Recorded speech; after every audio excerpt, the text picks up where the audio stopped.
사무엘상 2장 29절. 사무엘상 2장 29절에서 30절의 말씀.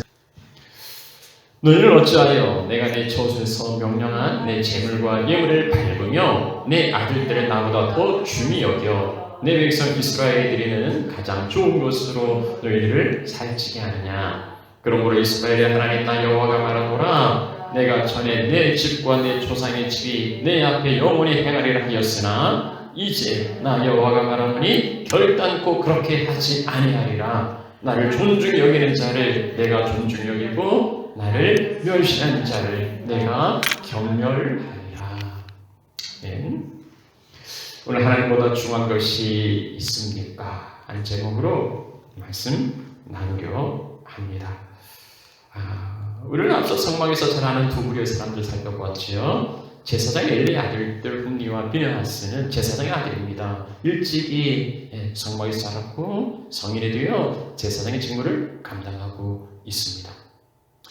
그러면 사무엘은 아론의 자손은 아니지만 레위지파로서 어릴 적부터 바쳐져서 성막에서 자라나 제사를 수행하고 있지요.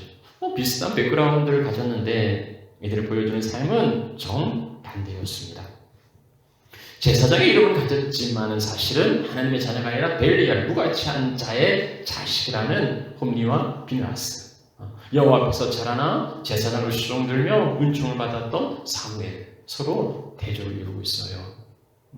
우리는 어떤 길을 갈 건가? 우리는 어떤 삶을 택할 건가? 그리스도인이라는 이름은 가졌지만은 그러나 그리스도와 상관없이 살아가고 있는 건 아닌지를 돌아보게 하십니다. 오늘 그 이제 후에 27절부터 36절까지의 말씀이 오늘 본문인데 우리는 29절과 30절을 함께 보았습니다. 오늘은 하나님의 사람을 통해서 선포되는 엘리 가문에 대한 책망과 그리고 심판을 말씀하고 있습니다. 먼저 여호와의 책망이 나옵니다.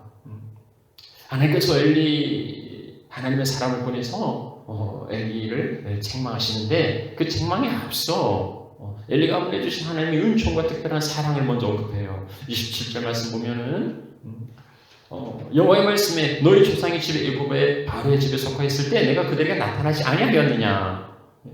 애굽에서 바로의 노예로 학대받고 신음하며 아무런 소망이 없이 살아갈 때에 하나님께서 그들에게 나타나셨어요. 물론 아론에게만 나타난 게 아니고 이스라엘 자손들에게 나타나서 그들을 구원하셨지요. 그런데 28절 말씀에는 아론 가문에게만 특별히 베풀어 주신 하나님의 귀한 은혜가 있어요. 28절의 말씀이 이렇습니다. 이스라엘 모든 지파 중에서 내가 그를 택하여서 내 제사장을 삼아 내 제단에 올라 분향하며 내 앞에 예봇을 입게 하지 아니하였느냐. 하나님께서 모든 지파 가운데 레위 지파 중에서도 아론의 가문을 택하시고 제사장이라는 직분을 맡겨주셨어요. 이 직분을 이스라엘 모든 사람들이 공평하게 돌아가면서 하자는 게 아니었어요. 모든 지파에게 자격을 줘서 제사장 시험을 봐서 거기에 합격한 사람을 뽑아서 공무원 시험 뽑듯이 제사장 시험 봐서 뽑은 거 아니었어요. 아론의 자손이 대단한 것도 아니었고 특별한 것도 아니었는데 하나님 그들을 택했고 그들에게 특혜를 준 거예요. 하나님 가까이 섬기고 하나님 앞에 살아가는 그러한 놀라운 특권을 아론의 자손들에게 주셨던 겁니다. 그것만 준 게 아니에요.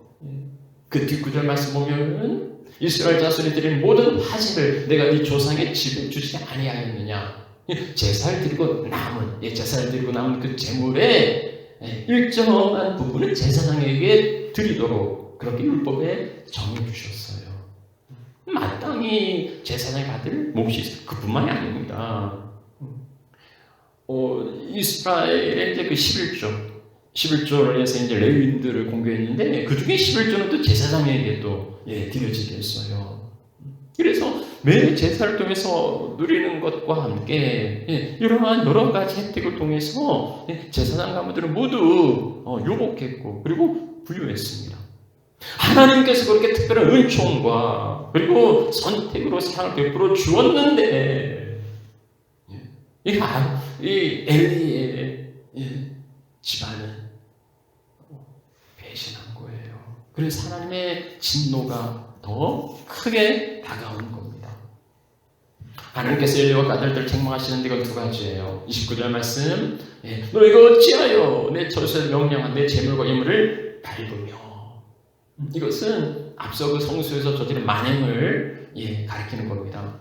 뭐 자기들의 몫이 아니라 그냥 갈고리를 넣어가지고서는 걸리는 대로 자기가 가져가고, 제사를 드리기도 전에 그 기름은 하나님께 마땅히 태워드릴 건데 그걸 뺏어가는 거예요. 아니, 제사 드리고 난 다음에 원하는 거 내가 다 주겠다고 해도 그렇지 않다, 내가 억지로 뺏어갈 거다 하면서 이 강도짓을 한 겁니다. 성수에 수종드는 일들을 겁탈한 거예요. 다른 사람들이 제사를 멸시하고 무시해도 중대한 범죄이거늘 하물며 제사를 집내야 하는 제사장이 하나님께 드리는 제사를 멸시하고 짓밟은 것은 더욱 사악한 범죄예요. 하나님의 예배를 모르는 자들이 하나님의 예배를 무시하는 건 그건 어쩔 수 없어요. 하나님 누군지도 모르는 자들이 어떻게 하나님을 영업케 할 수 없잖아요.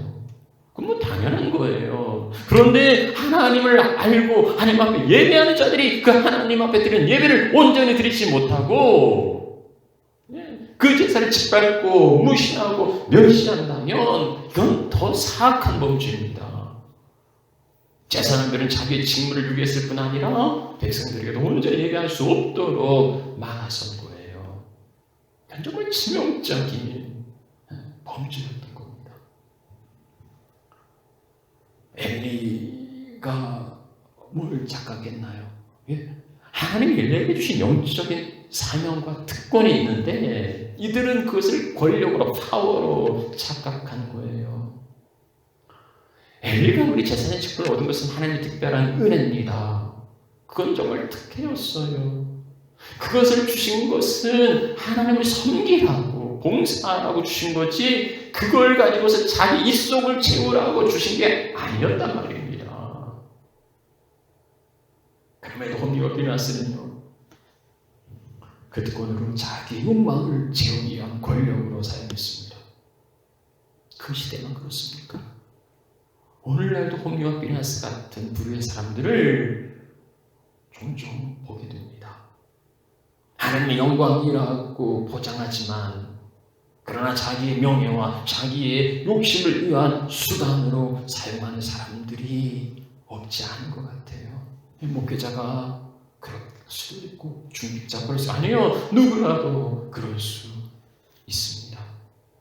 영적인 특권은 자기 과시의 수단이 아니고 그것은 섬김과 봉사예요.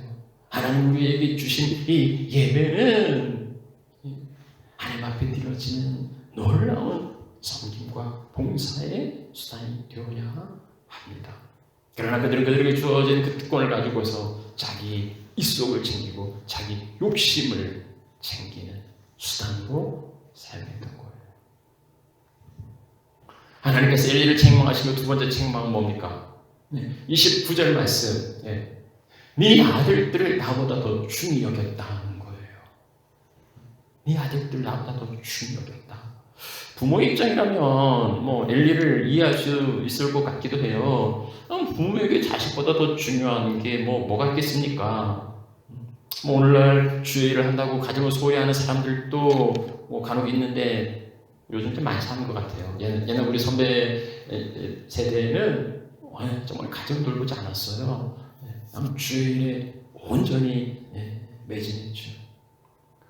어쩌면 엘리는 시대를 앞서간 가정적인 면에서 정말 모범적인 사역자로 비춰질 수도 있겠습니다.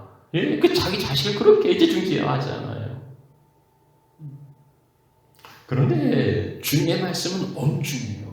마태복음 10장 37절에 아버지나 어머니를 나보다 더 사랑하는 자 내게 합당하지 않다는 거예요. 아들이나 딸을 나보다 더 사랑하는 자 내게 합당하지 않다는 거예요. 아버지든 어머니든 아들이든 딸이든 나보다 더 사랑하면 내게 합당하지 않다는 겁니다. 여러분, 이게 무슨 말씀입니까? 인륜을 저버리고 비도덕적이고 가정을 파괴하는 것처럼 들려지기도 합니다. 그래서 신천지나 일부 사이비 종교들은요, 이 말씀을 문자적으로 이해하고 가정을 무너뜨리고 있어요. 하나님이 네 아들을 나보다 더 중히 여겼다고 예수님께서 아들이나 딸도 사랑하는 자에게 합당하지 않다고 하신 이 의미는 뭘까요? 하나님 책망하신 것은 엘리가 자기 자식을 여호와보다 더 중히 여겼다. 그러니까 보다라는 것은 그 비교급이죠. 비교하는 거죠. 하나님과 자녀들은 비교 대상이 아니에요.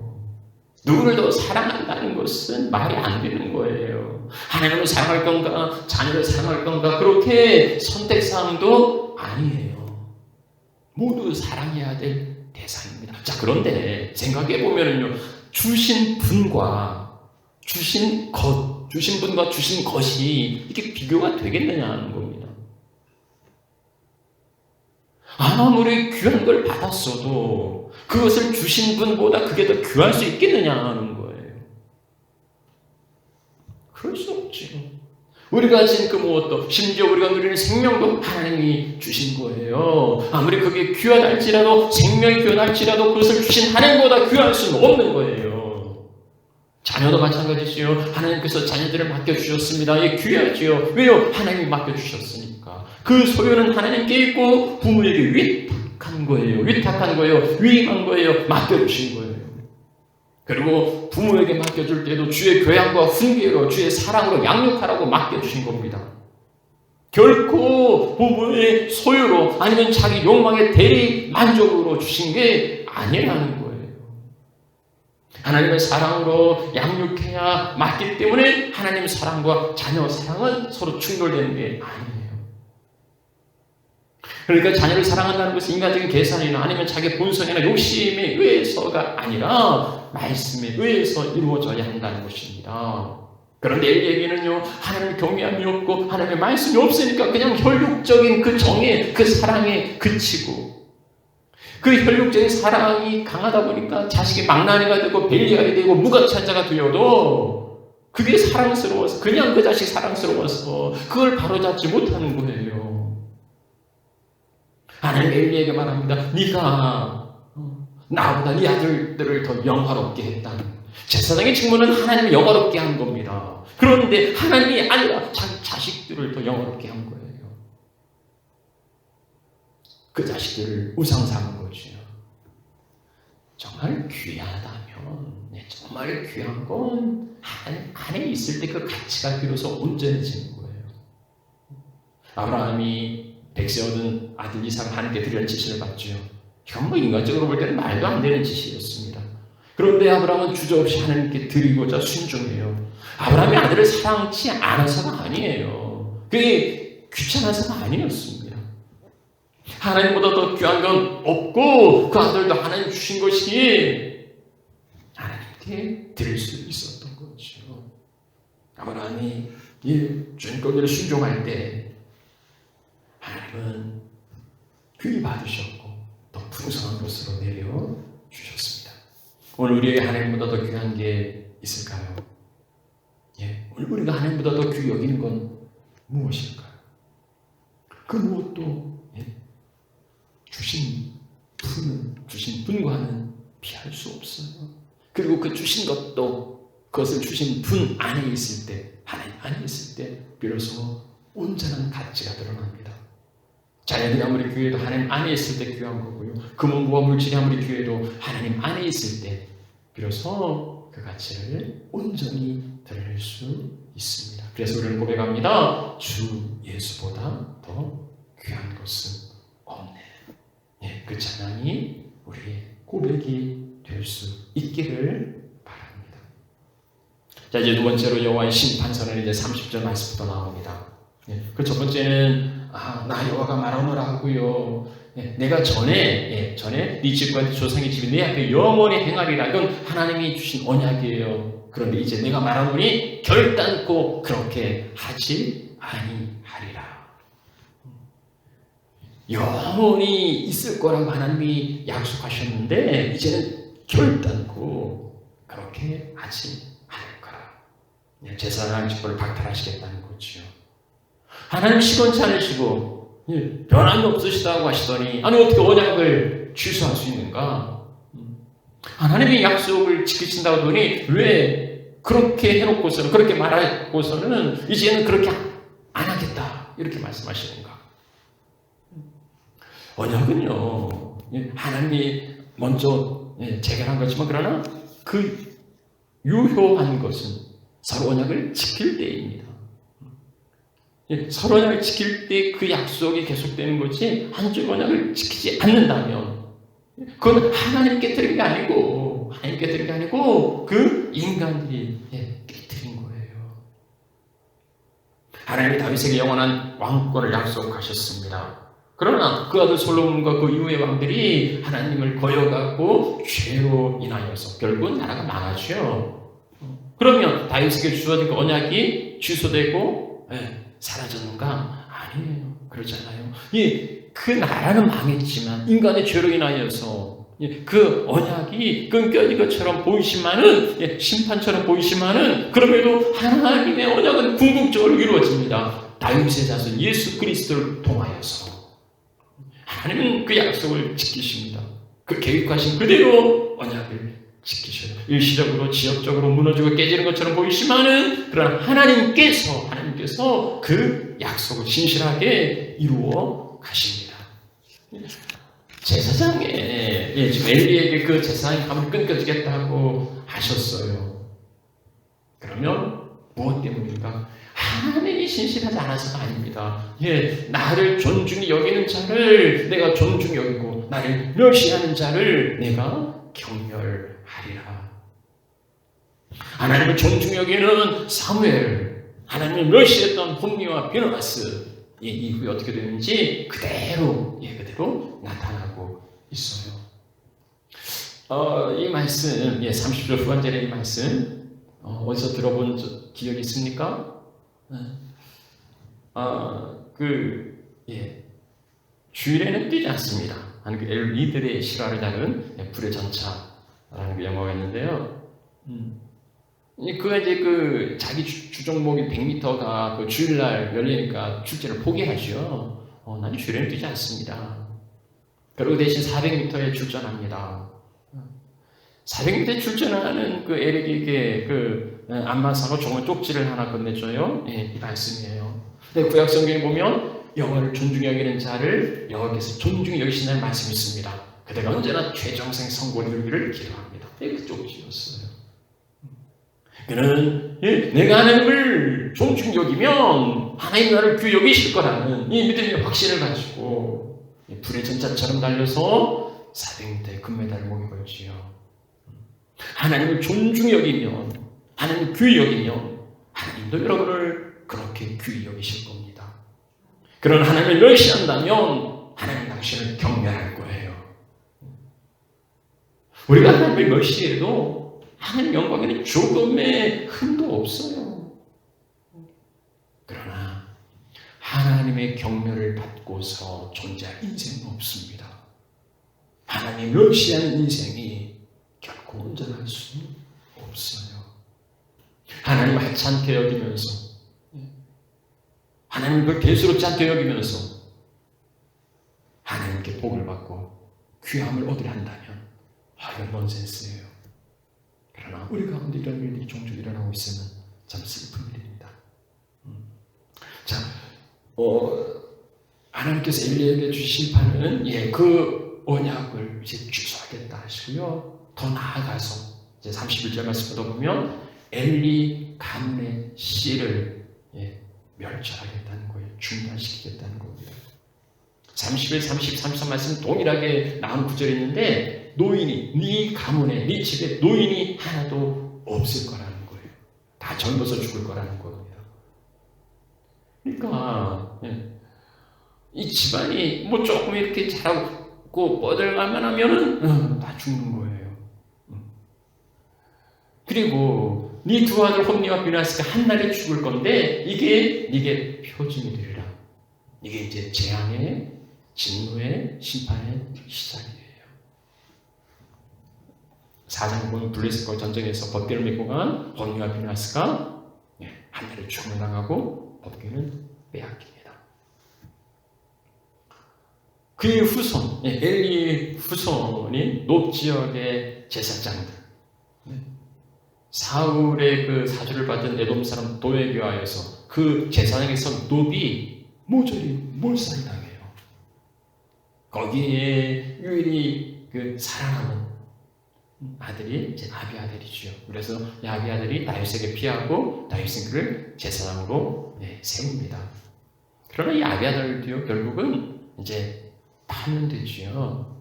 그 열왕기상 2장 27절에 아비아들 쫓아내어 여호와의 제사장 직분을 파면하니 여호와께서 실로에서 엘리의 집에 대하여 하신 말씀을 응하게 하니더라. 이 실로에서 엘리에게 하신 말씀을 응하려고 그 후대에 아비아들을 파면시키는 거예요.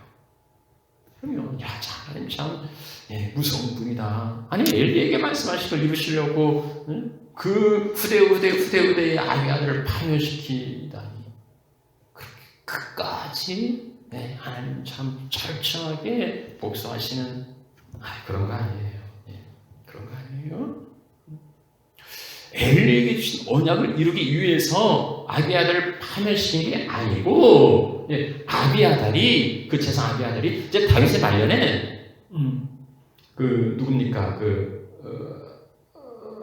아도니아인가요?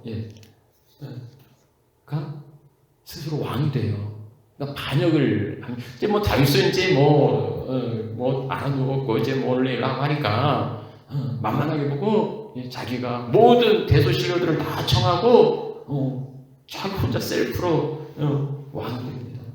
여기 호응했던 제사장, 그 아도니아에게 기름을 부었던 제사장이 아비아달이에요. 그러나 나단과 사독과 그리고 발세바 이제 다윗에게 가서 간언하지요. 이런 일이 일어나고 있습니다.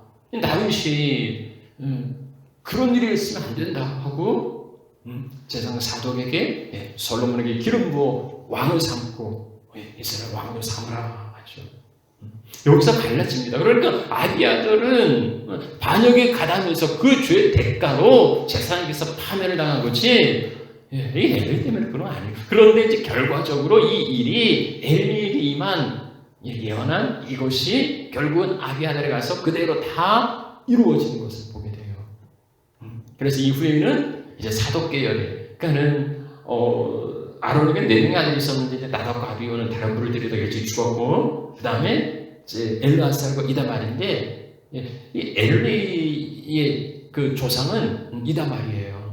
그래서 두 족속이 이어져서 제사장 직분을 감당합니다. 다윗 시대에도 아비아달은 이다말이고, 그다음에 사독은 엘르아살 그 집안이에요. 그러다가 누굽니까? 아비아달. 아비아달이 이제 파면되고 쫓겨남으로써 이제 사독 계열로 이어져 오지요. 그러다가 이제 결국은 이제 사독 계열의 그 제사가 폐하여지고 그 후에는 이제 언제나 대제사인 예수 그리스도를 통하여서 이제 우리는 구속 역사를 이루어가는 것을 보게 됩니다. 자, 어쨌든 엘리에 준 심판이 너 이제 끝났다는 거죠. 엘리에서 끝났다면 그러면 누가 그 사역을 이루어갈 건가? 하는 계획이 있어요. 35절 말씀이에요. 내가 나를 위하여 충실한 제사장을 일으킬 거라는 겁니다. 그런데 그 충실한 제사장이 누굽니까? 그 사람은 내 마음 내 뜻대로 행할 것이라. 충실한 성도는 누구냐? 충실한 제사장 누구냐? 내 마음과 내 뜻대로, 곧 여호와의 마음과 여호와의 뜻대로 행하는 자예요.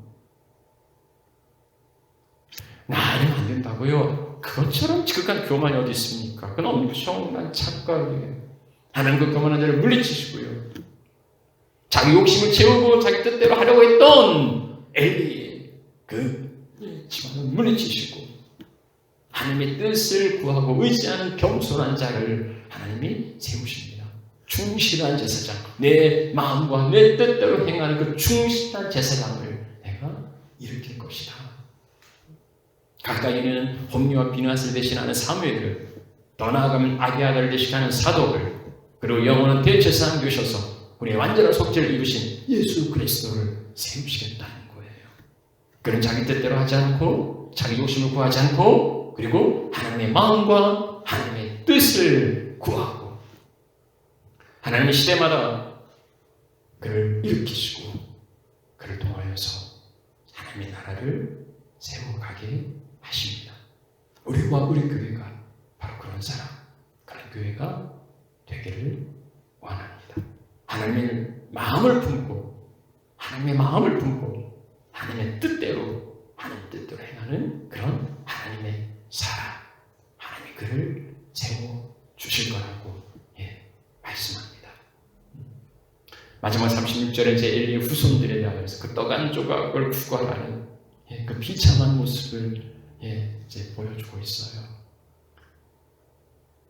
엘리는 엘리가 죽은 게 그 비둔해서 목이 부러져 죽었다고 그러죠. 비둔한 그 아들들은 홈리와 비나스는 자기 욕심을 채우려고 했던 이들과는 대조적으로 이들의 후손은 그 떡 한 조각을 먹기 위하여서 그렇게 구걸하는 그런 비참한 시세가 될 거라고 보여주고 있어요. 하나님을 멸시하고 스스로 욕심을 채우려했던 자들의 그 비참한 말을 기억한다면 오늘 우리의 선택은 무엇이 되어야 하겠습니까? 나를 존중히 여기는 자를 내가 존중히 여기고 나를 멸시하는 자를 내가 경멸하리라. 주를 존중히 여기고 주 예수보다도 귀한 분은 없네. 그 믿음을 회복하는 그런 은혜의 시간이 되시기를 축복합니다.